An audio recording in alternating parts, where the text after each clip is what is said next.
حسبنا كتاب الله، إسلام القرآن لا إسلام المعية. وين القرآن أنت؟ القرآن يعني المصحف فقط، القرآن يعني الصوت فقط، أو القرآن أصل هذا. وأصبح بقتلك القرآن مهجورا، لأن القرآن هو روح القدس، روح القدس في سيد الشهداء. ودرجة روح القدس في سيد الشهداء أعظم من درجة روح القدس في زين العابدين، حسب الروايات الواردة، حسب الروايات بحسب فضائلهم صلوات الله عليهم. وقتلوا وأصبح القرآن بقتلك مهجورا. إن قوم اتخذوا القرآن مهجورا. هو هذا القرآن تركوا الحقيقة وتشبثوا بشنو؟ بالورق فقط أو بالصوت فقط. مثل واحد يتشبث بصوت القرآن ما يتشبث بمعاني القرآن، مع أن الهدف هذا مقدس وهذا مقدس وكلهم مقدس، بس درجات في مقدس وأقدس وأقدس وأقدس. هاي المعاني. أفلا يتدبرون القرآن؟ ولقد يسرنا القرآن للذكر فهل من مدكر؟ أفلا يعقلون؟ أفلا يتفكرون؟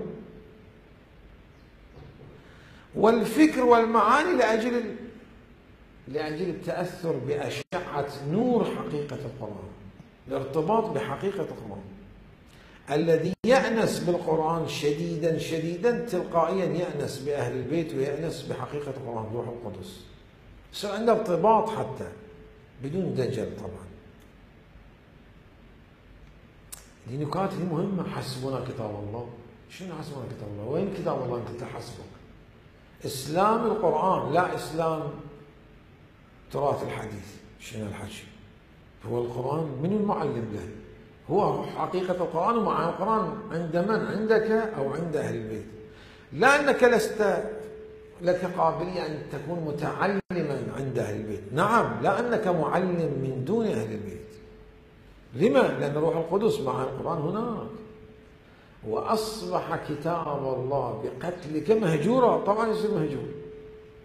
هاي المعاني، طبقات المعاني من يبينها غير الحسين؟